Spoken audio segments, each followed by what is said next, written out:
News.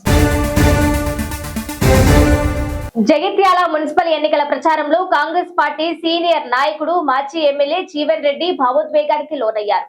ఎన్నికల్లో తన వర్గానికి సీట్లు కేటాయించకుండా పక్కకు పెట్టడంపై ఆయన ఆవేదన వ్యక్తం చేశారు. రాజకీయంగా తన మెడ నరకడానికి కాంగ్రెస్ పార్టీలో ప్రయత్నం జరుగుతున్నాయని ఆరోపించారు. పార్టీ మారితే రాళ్లతో కొట్టమని చెప్పిన రేవంత్ రెడ్డి ఇప్పుడు పార్టీ ఫిరాయింపులను ప్రోత్సహిస్తున్నారని విమర్శించారు. ప్రచారం సందర్భంగా పార్టీకి చెందిన మహిళలు కార్యకర్తలతో ఆయన తన బాధను చెప్పి కన్నీళ్లు పెట్టుకున్నారు. దాంతో వారు జీవన్ రెడ్డిని ఓదార్చారు. మున్సిపాలిటీలో తాము మీ వర్గాన్ని గెలిపించి తీరుతామని చెప్పారు. కాగా చట్టసభలకు ఏ పార్టీ తరపున గెలిస్తే ఆ పార్టీలోనే ఉండాలని గతంలో రాహుల్ గాంధీ చెప్పిన విషయాన్ని జీవన్ రెడ్డి గుర్తు చేశారు. రేవంత్ రెడ్డి ఆయన పార్టీ మారితే రాళ్లతో కొట్టాలని గతంలో చెప్పారని, కానీ ఆయనే పార్టీ ఫిరాయింపులను ప్రోత్సహిస్తున్నారని విమర్శించారు. వేరే పార్టీలో గెలిచి కాంగ్రెస్ పార్టీలోకి వచ్చిన వాళ్లను ఓటుతో కొట్టాలని తాను అంటున్నానని చెప్పారు. తన వర్గం వారికి కాంగ్రెస్ సీట్లు నిరాకరించడంతో కొన్ని వార్డులలో స్వతంత్రులుగా బరిలో దిగిన తన వర్గం వారి తరపున జీవన్ రెడ్డి ప్రచారం చేశారు. బీఆర్ఎస్ ఎమ్మెల్యే సంజయ్ కుమార్ తన వర్గాన్ని పక్కన పెట్టి తనతో పాటు బీఆర్ఎస్ పార్టీ నుంచి వచ్చిన వారిని ప్రోత్సహిస్తున్నారని ఆరోపించారు. సంజయ్ కుమార్ తాను బీఆర్ఎస్ పార్టీలోనే ఉన్నానని చెప్తున్నారని, కానీ కాంగ్రెస్ జెండా పట్టుకుని ప్రచారం చేస్తున్నారని మండిపడ్డారు. బీఆర్ఎస్ లోనే ఉన్నా అంటూ సంజయ్ కాంగ్రెస్ జెండాను ఎత్తుకుపోయాడని విమర్శించారు. కాంగ్రెస్ పార్టీలో దొంగలు పడ్డారని వ్యాఖ్యానించారు. కాంగ్రెస్ పార్టీలో దొంగలు పడ్డట్టు మనకు గుర్తెక్కపోయింది. నేను ఎమ్మెల్యే గారు ఏదో చెప్పిండ్రు, నేను బీఆర్ఎస్ పార్టీ కారు గుర్తే అన్నాడు. టీవీలలో వచ్చింది, పేపర్లో కూడా వచ్చింది, అని స్పీకర్ కూడా చెప్పిండు. నిజమేనా సంతోషం, నీ కారు గుర్తులేము, మేము అద్దంటలేము. ఆ పక్కింటోడికి ఎందుకు అన్నం ఎత్తావు, ఎందుకు ఈ దొంగ బుద్ధి? అవునబ్బా, నువ్వు కారు గుర్తా ఎప్పుడైతే అంటున్నావో నీ కారు గుర్తులే నువ్వు ఉండరా నాయన. మా జోలికి రాకు, నీ సంవత్సరాలు నువ్వు చక్కగా చేసుకో, నా సంవత్సరాలు చిచ్చు పెట్టకంటున్నా. అవునబ్బా, నేను చెప్పింది అబద్ధం అబ్బా. నువ్వు పక్కింటోడికి అన్నం వేయకు, నీ సంవత్సరాలు నువ్వు చక్కగా చేసుకో, నా సంవత్సరాలు చిచ్చు పెట్టకని చెప్పాలి. తప్ప తల్లి వాని సంవత్సరం ఆడు చేసుకోక నా సంవత్సరాలు చిచ్చు పెట్టినట్టు ఏది ఇస్తున్నదో పెద్దలు నేను జెండా పట్టుకుని మోస్తే వాడిని గుర్తెత్తుకపోతే అది ఎక్కడ దిక్కులేక అదేదో యాపిల్ పట్టుకొచ్చుకున్నాం. కాంగ్రెస్ పార్టీ బీజేపీ తెలంగాణకు చేసిందేమీ లేదని బీఆర్ఎస్ వర్కింగ్ ప్రెసిడెంట్ కేటీఆర్ పేర్కొన్నారు. రాజన్న సిరిసిల్ల జిల్లా వేములవాడ నియోజకవర్గంలో వేములవాడ పట్టణంలో మున్సిపల్ ఎన్నికల ప్రచారం కార్యక్రమంలో కేటీఆర్ పాల్గొని ప్రసంగించారు. కాంగ్రెస్ పార్టీ ప్రభుత్వం, బీజేపీ కేంద్ర ప్రభుత్వం తెలంగాణకు చేస్తున్న అన్యాయాలపైన విరుచుకుపడ్డారు. కాంగ్రెస్ పార్టీ దొంగ మాటలతో అధికారంలోకి వచ్చి అడ్డగోలు హామీలు చెప్పి పదవి ఎక్కిన తర్వాత ప్రజల్ని మోసం చేస్తుంది అని కేటీఆర్ విమర్శించారు. వేములవాడ ఎమ్మెల్యే ఆది శ్రీనివాస్ ఎన్నికల సందర్భంగా బాండ్ పేపర్ మీద రాసిచ్చి 6 గ్యారెంటీలు అన్నింటినీ 100 రోజుల్లో అమలు చేస్తానని చెప్పిన విషయాన్ని ఆ సందర్భంగా ఆది శ్రీనివాస్ ఇచ్చిన బాండ్ పేపర్ ని ప్రజల ముందు చూపిస్తూ కేటీఆర్ మాట్లాడారు. ఈసారి తనకు ఓటు వేయకుంటే చనిపోతానని 4 సార్లు ఓడిపోయినా అని చెప్పి సానుభూతి డైలాగులతో ఆ రోజు ప్రజలను మభ్యపెట్టిన ఆది శ్రీనివాస్ ఆ తర్వాత హామీల అమలు నుంచి మొదలుకొని అభివృద్ధి వరకు అడ్రస్ లేకుండా పారిపోయాడని విమర్శించారు. మరోవైపు కేవలం మంత్రి పదవి కావాలన్న ఉద్దేశంతో రేవంత్ రెడ్డి కాళ్లు పట్టుకుంటున్న ఆది శ్రీనివాస్ వేములవాడ నియోజకవర్గానికి ఏం చేశారో చెప్పాలన్నారు. ఇస్తామన్న 6 గ్యారెంటీల్లో కనీసం ఒక్కదాన్నైనా అమలు చేశారా అని కాంగ్రెస్ ప్రభుత్వాన్ని కేటీఆర్ ప్రశ్నించారు.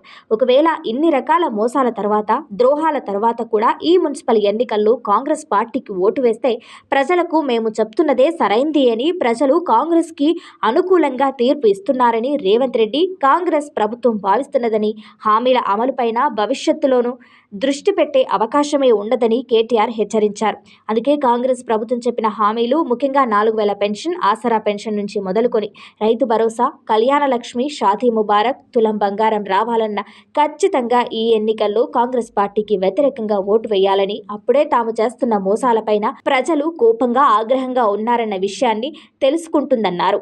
ఎవడైతే 6 గ్యారెంటీల పేరు మీద మనం సావు దెబ్బ కొట్టిండో, దొంగ దెబ్బ కొట్టి మోసం చేసిండో వానికి ఓటేస్తామా ఆలోచన చేయండి. సిరిసిల్ల ఒక తాలూకా గుండే కేసీఆర్ ముఖ్యమంత్రి కాక మున్పు, ఇక్కడ ఒక డిగ్రీ కాలేజ్ కూడా లేకుండా నేను ఎమ్మెల్యే కాక మున్పు ఒకటే ఒక్క డిగ్రీ కాలేజ్, అది కూడా ఆడబెట్టిర్రు. ఏమ్లాడకు సిరిసిల్లకు మధ్యలో అగ్రహారంలు ఉంటుండే, రెండింటి మధ్యలో పొత్తుల సర్ది లెక్క, ఎందుకంటే ఇటు కాకుండా అటు కాకుండా గడబెట్టిర్రు. అసొంటిది సిరిసిల్ల తాలూకా నుంచి కేసీఆర్ జిల్లా చేసింది. ఇవాళ సిరిసిల్ల జిల్లా ఆయనకి ఏమేమి వచ్చింది, మన పొలగాళ్ళు డాక్టర్ చదువుకుంటామంటే ఇక్కడనే మెడికల్ కాలేజ్ వచ్చింది, నర్సు చదువుకుంటామంటే నర్సింగ్ కాలేజ్ వచ్చింది, ఇంజనీర్ చదువుకుంటామంటే ఇంజనీరింగ్ కాలేజ్ వచ్చింది, వ్యవసాయ శాస్త్రవేత్త అయితే అంటే బ్రహ్మాండంగా వ్యవసాయ కాలేజ్ వచ్చింది. మన పిల్లలు హ్యాండ్లూమ్స్ టెక్స్టైల్స్ కోర్స్ చదువుకుంటామంటే దానికోసం ఇక్కడ చదువు పెట్టించిండు కేసీఆర్. అపారెల్ పార్క్ పెట్టించిండు, జిల్లా చేసి కలెక్టర్ని ఇక్కడ కూర్చోబెట్టిండు, ఎస్పీని ఇక్కడ కూర్చోబెట్టిండు, జిల్లా అధికారులను ఇక్కడ కూర్చోబెట్టిండు. కానీ రేవంత్ రెడ్డికి అది సహిస్తలేదట. ఆయన అంటుండు, సిరిసిల్లేవాడా జిల్లా చేసినాడు తలకమాసినోడు, తీసేయాలి మళ్ళా తాలూకా చేయాలంటుండు. మరి సిరిసిల్ల జిల్లా ఉండన్నా పోవన్నా? మేడారం హుండీ లెక్కింపు కొనసాగుతుంది. అయితే భక్తుల హుండీలో డబ్బులతో పాటు కొన్ని లేఖలు కూడా వేయడం లెక్కించే సిబ్బందికి షాక్ అయ్యేలా చేస్తుంది. జాతర హుండీలో లెక్కింపులో కొన్ని ప్రేమ లేఖలు రావడం, తమ ప్రేమ సక్సెస్ కావాలని కోరుకుంటున్న లేఖలు హుండీలో కనిపించాయి. అంతేకాదు ఆస్తి తగాదాలు పరిష్కారం అవ్వాలని, భార్యాభర్తలు పంచాయతీలు లేకుండా ఉండాలని రకరకాలుగా రాసి హుండీలో వేశారు. మేడారం మహాజాతరలో ఏర్పాటు చేసిన 828 హుండీలను హన్మకొండలోని టీటీడీ కళ్యాణ మండపానికి తరలించి స్ట్రాంగ్ రూమ్లలో భద్రపరిచారు. సీసీ కెమెరాల పర్యవేక్షణతో పాటు పటిష్టమైన భద్రత ఏర్పాటు చేశారు. 5వ తేదీ నుంచి కట్టుదిట్టమైన భద్రత మధ్య హుండీల లెక్కింపు కొనసాగుతుంది. సుమారు 500 మంది సిబ్బంది హుండీల లెక్కింపులో పాల్గొంటున్నారు. అయితే హుండీ కౌంటింగ్ లో లభ్యమవుతున్న కానుకలతో పాటు భక్తుల లేఖలు సిబ్బందిని ఆశ్చర్యపరుస్తున్నాయి. వింత వింత కోరికలు లేఖల రూపంలో రాసి సమ్మక్క సారక్క దేవతలకు మొరపెట్టుకుని హుండీలలో వేశారు. ఓ భక్తుడు తన కొడుకు బారి నుంచి కాపాడు తల్లి వేడుకుంటూ 100 రూపాయల నోటు పైన తన కోరిక రాసి సమ్మక్క తల్లి హుండీలో వేశాడు. మరో భక్తుడు తన తల్లిదండ్రుల ఆస్తి శివరాత్రి లోపు తనకు దక్కేలా చూడాలని కోరుకుంటూ లేఖ రాసి సమ్మక్క తల్లి హుండీలో వేశాడు. ఇక మరో ప్రేమ జంట వాళ్ళ ఇరు కుటుంబాలు కలిసి వారిని ఆహ్వానించాలని, ఇరు కుటుంబాలు కలిసి శుభకార్యాలు నిర్వహించాలని కోరుకున్నారు. ఇక సమ్మక్క సారక్క దేవతలకు లేఖ రాసి అందులో వేశారు. మరో భక్తుడు వాళ్ళ ఉద్యోగాలు రెగ్యులరైజ్ అయ్యేలా దీవించు తల్లి అని వేడుకుంటూ లేఖలు రాశారు. వింత వింత కోరికల భక్తులు సమ్మక్క సారక్క దేవతల హుండీలో వేసిన లేఖలు కౌంటింగ్ లో కలకలం రేపుతున్నాయి. సిబ్బంది కడుపుబ్బా నవ్వుకుంటూ కాస్త రిలాక్స్ అవుతున్నారు.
గడ్డం ప్రసాద్ కుమార్ జగిత్యాల ఎమ్మెల్యే సంజయ్ కు పార్టీ ఫిరాయింపుల కేసులో క్లీన్ షీట్ ఇచ్చారు. ఎమ్మెల్యే సంజయ్ కాంగ్రెస్ లో చేరినట్లు ఎలాంటి ఆధారాలు లేవన్నారు. ఈ క్రమంలో స్పీకర్ నిర్ణయంతో బీఆర్ఎస్ వగ్గుమంది. రాజ్యాంగంను కాపాడాల్సిన స్థానంలో ఉన్న స్పీకర్ తీసుకున్న ఈ నిర్ణయం విలువలకు గొడ్డలి పెట్టు వంటిదన్నారు. మొత్తంగా కళ్ల ముందు కాంగ్రెస్ కండువా కప్పుకొని కనిపిస్తున్నా కూడా ఆధారాలు లేవనడం హాస్యాస్పదమన్నారు. తెలంగాణ స్పీకర్ గడ్డం ప్రసాద్ కుమార్ జగిత్యాల ఎమ్మెల్యే సంజయ్ కు పార్టీ ఫిరాయింపుల కేసులో క్లీన్ షీట్ ఇచ్చారు. ఈ క్రమంలో స్పీకర్ నిర్ణయం బీఆర్ఎస్ వగ్గుమంది.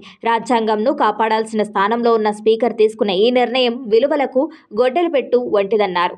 మొత్తంగా కళ్ల ముందు కాంగ్రెస్ కండువా కప్పుకొని కనిపిస్తున్నా కూడా ఆధారాలు లేవనడం హాస్యాస్పదమన్నారు. ఫ్రేంపు ఎమ్మెల్యే సంజయ్పై కాంగ్రెస్ నేత జీవన్ రెడ్డి ఘాటు వ్యాఖ్యలు చేశారు. నువ్వు బీఆర్ఎస్ ఎమ్మెల్యే అని ఈ రోజుకైనా గుర్తు వచ్చినందుకు సంతోషం.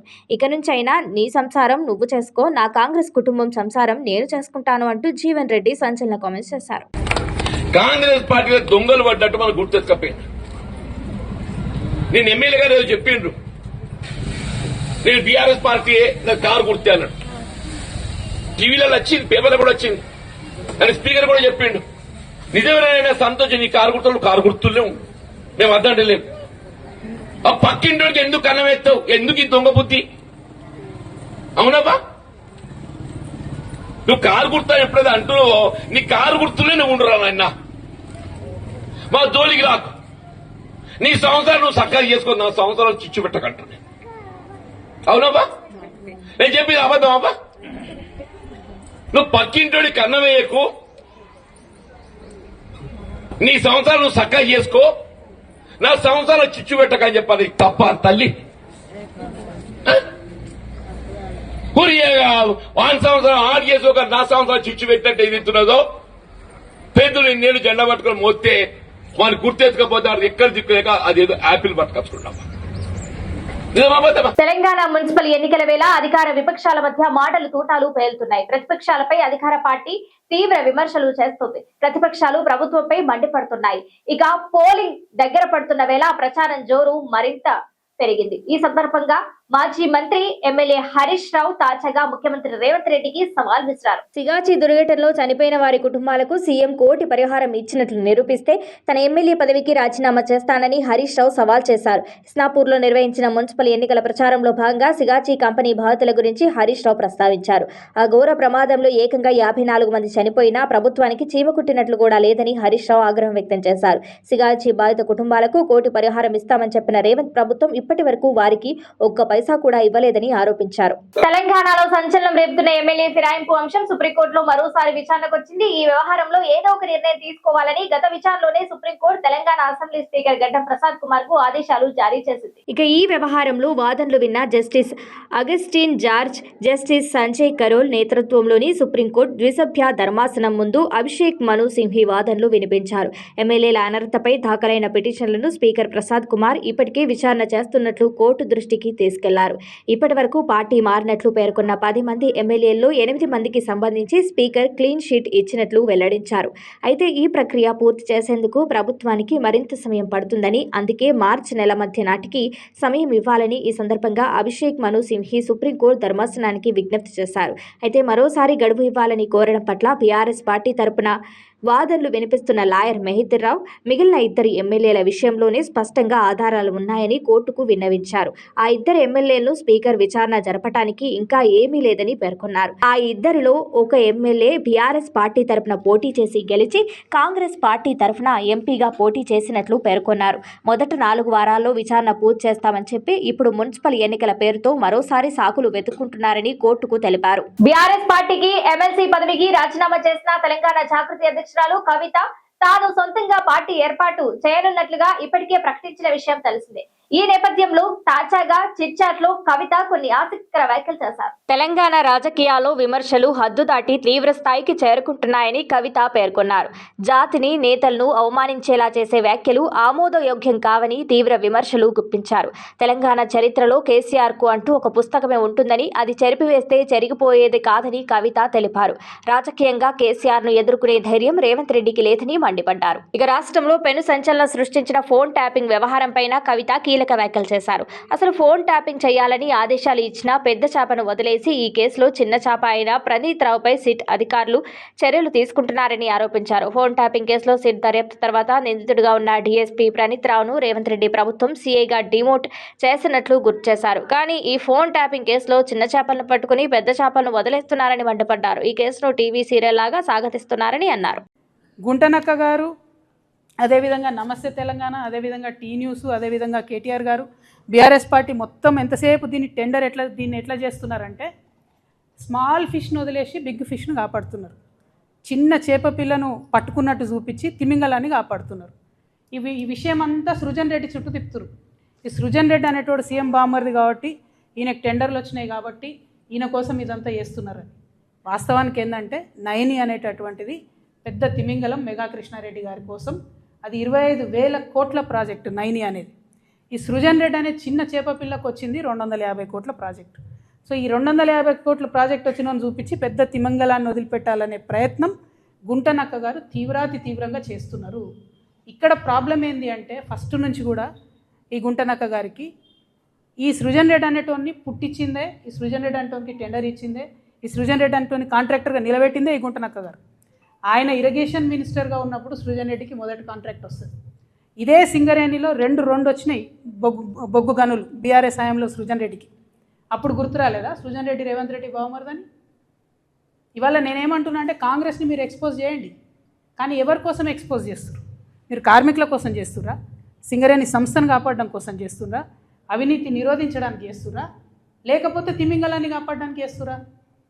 ఇది ఇవాల్టి బులెటిన్. మరో బులెటిన్ తో మళ్ళీ కలుద్దాం. Stay on TS 24 news.